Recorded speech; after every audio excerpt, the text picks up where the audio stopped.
look at CNN's interpretation of Musk's bodily action before determining for ourselves whether or not we think there's ill intent, deliberate coded meaning, or is it, you know, again, you could probably use January 6th as an example here. When you look at January 6th, do you see an insurrection that warranted punishment, or do you see a legitimate protest that was subsequently repackaged by the media in order to generate hysteria?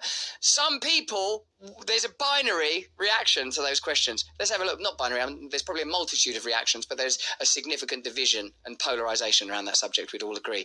That's a continual possibility. I just want to look at that salute that he gave again, just if anybody missed it.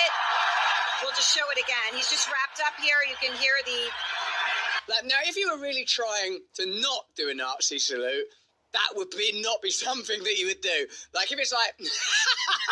if I was like, I'm not going to do anything that could, under any circumstances, by a media ravenous for controversy, could be interpreted as a Nazi salute. I'm not going to do anything like that today.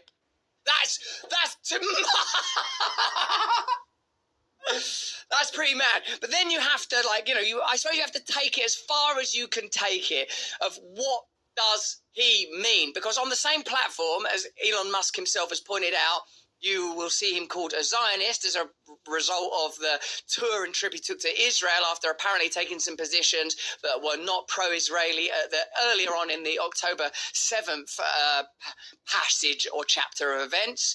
So some people call him a Zionist there, and then others call him a Nazi. Now, is there an intersection between those two categories that are opposing? Is it possible, I ask you, let me know in the comments and chat, to be a Nazi and a Zionist simultaneously? What would that mean? All right, so we just showed that. We just showed that. Right. It's worth a look. It was quick. I'm not the first person to make this point. It may have been Dave Rubin, in fact, that made it to me. But if you look at that shot, it's indistinguishable from wrestling. The sort of diaphanous space between entertainment and politics has been entirely permeated. It's worth a look. It was quick. I think our viewers are...